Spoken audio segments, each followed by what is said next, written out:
President Levine, members of the Board of Trustees, fellow honorees, fellow faculty members, fellow members of the great Brandeis class of 1975.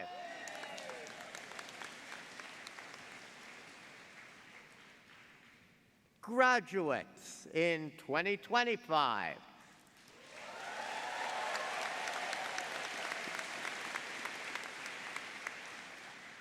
And friends, 50 years ago, we, the graduates of 1975, assembled outdoors in the Ullman Amphitheater of blessed memory, and rain poured down over us. America lay mired deep in recession when we graduated. There was unemployment. It peaked that May at 9.2%. And contrary to what our economics textbook taught, there was simultaneously massive inflation. The consumer price index rose by 10.4% in 1975 and would rise by another 6.5% in 1975. Economists had to invent a new word to characterize the simultaneous recession and inflation that we experienced. That word was stagflation. The main commencement speaker 50 years ago was Massachusetts Senator Edward M. Kennedy.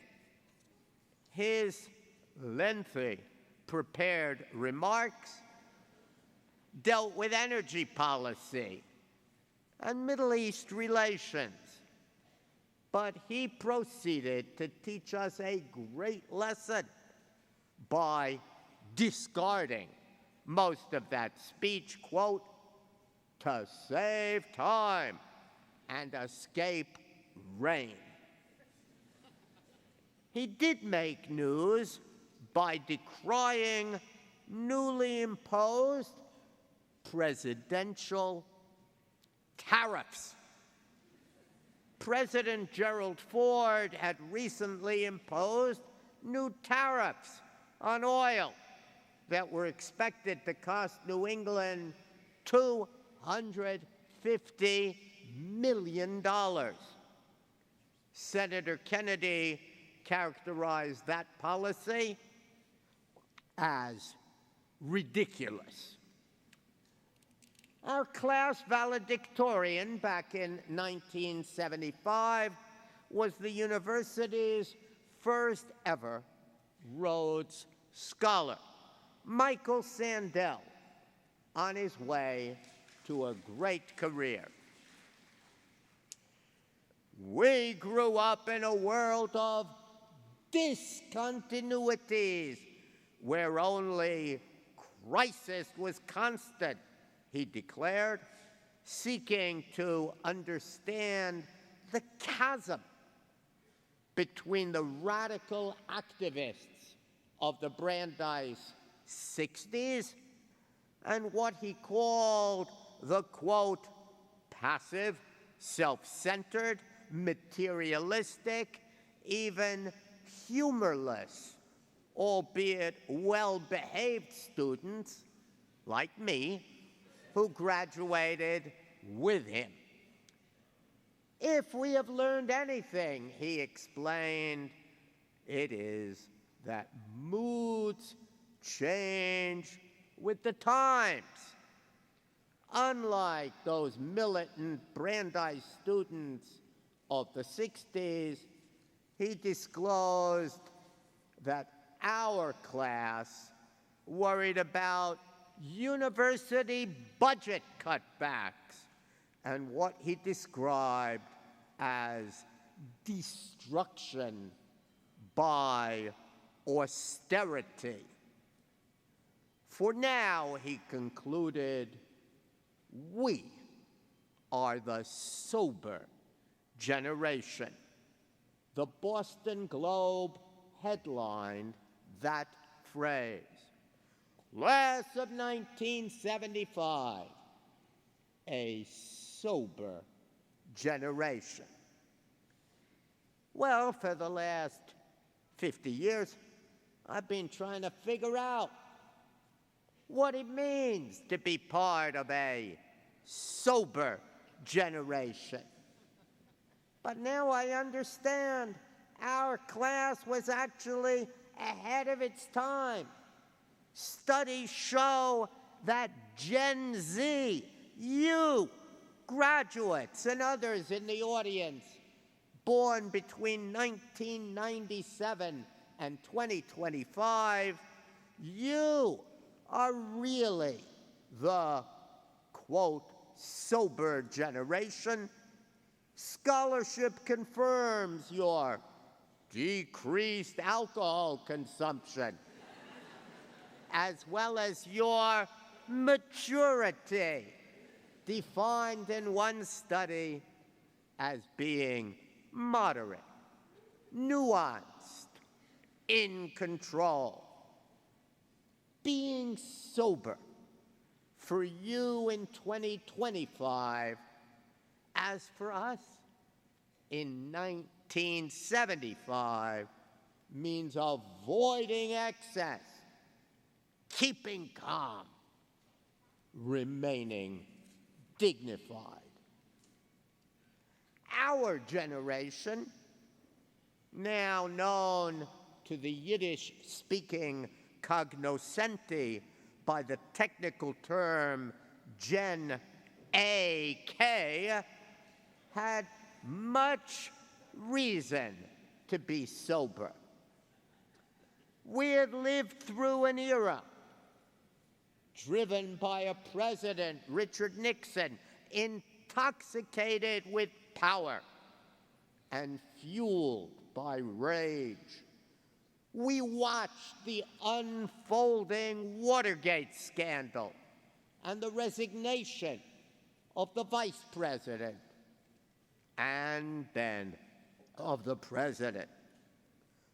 We experienced October 6th, 1973, Yom Kippur, the Day of Atonement, the holiest day on the Jewish calendar, when we awoke to horrifying news of a surprise attack on the state of Israel from neighboring Egypt and Syria.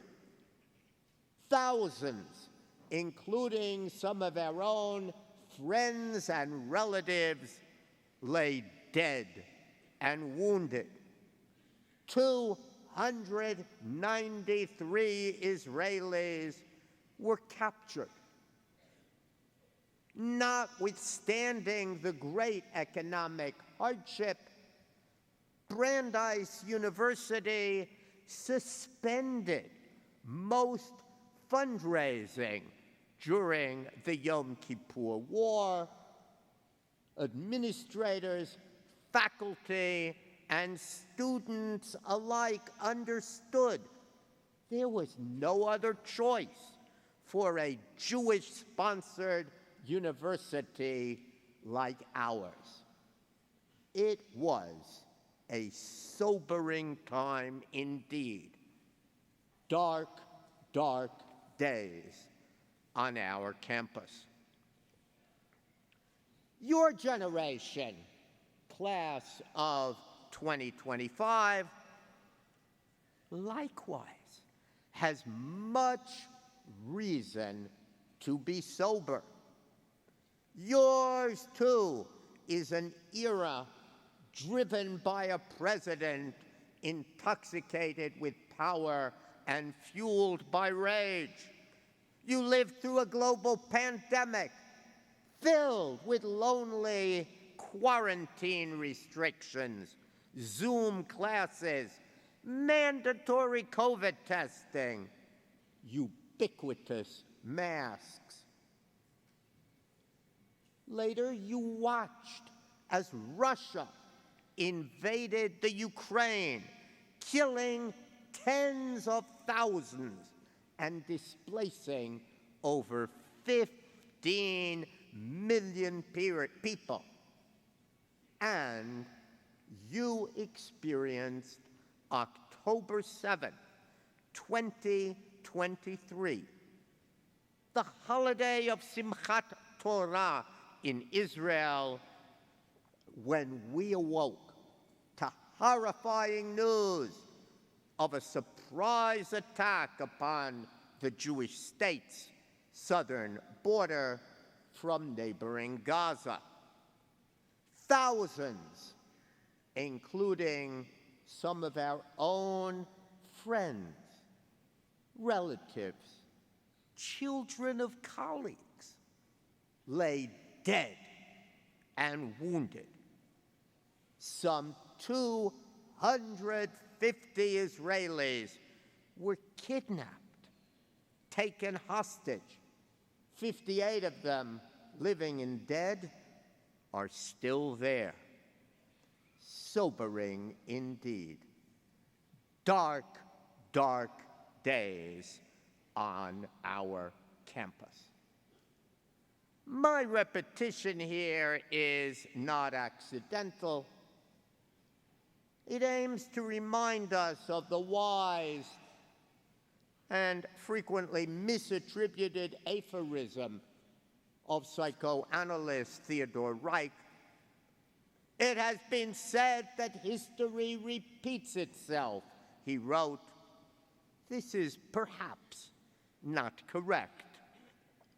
It merely rhymes.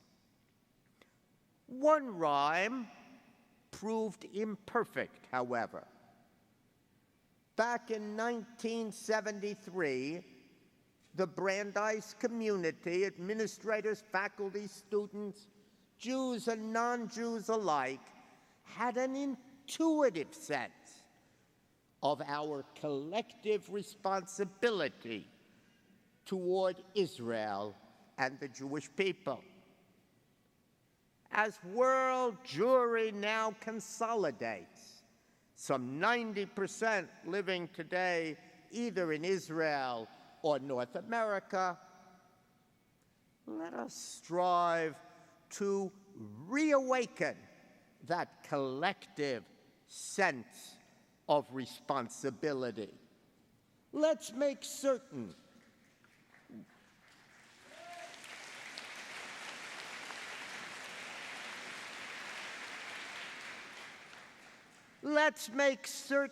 whatever our faith or politics, that Brandeis's role as the great academic center and the foremost training ground for 21st century American Jewish leaders is reaffirmed and bolstered. Let us resolve, too, to promote moderation and sobriety amid the extremism of our time. Back in 1975, that was the message my class of graduates heard, and that, members of the class of 2025, is my message to you as well. Heed the great Jewish philosopher Moses Maimonides, who under the influence of Greek and Arabic teachings instructed us to seek balance and moderation in our actions and character. Quote, aim at the happy medium, Maimonides wrote. Strive for the golden mean. Precisely what is glaringly absent from so much of political, public, and academic life today. Our namesake, Justice Louis Brandeis, Louisa's great-grandfather, modeled sober living. He scorned excess, conducted himself modestly, cherished the rule of law, prized good character, felt a deep sense of responsibility for the Jewish people, steered clear of slogans and name-calling, and certainly did not believe in moving fast and breaking things.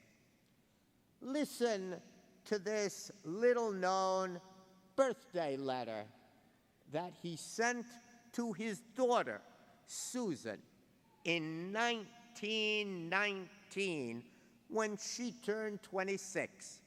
His words still resonate, I hope for you, 106 years later. Quote, "You have been happily born into an age ripe for change, and your own horror of injustice properly beckons you to take an active part in effecting it. In laying your plans, bear in mind that time, the indispensable, is a potent factor, and that your own effectiveness is to be measured in terms of a lifetime. Be not impatient of time spent in educating yourself for the task, nor at the slowness of that education of others which must precede real progress. Patience is as necessary as persistence and the undeviating aim." Members of the Brandeis graduating class of 2025, as you now set forth amid the turbulence and the traumas of our time, eager to promote change and impatient to start, I hope that you will keep Louis Brandeis's admonition in mind. Be patient as well as persistent. Aim at the happy medium. Learn from history. Support Brandeis University and its role in Jewish life. And above all, keep calm and stay sober. Congratulations. Mazal tov. Thank you very much.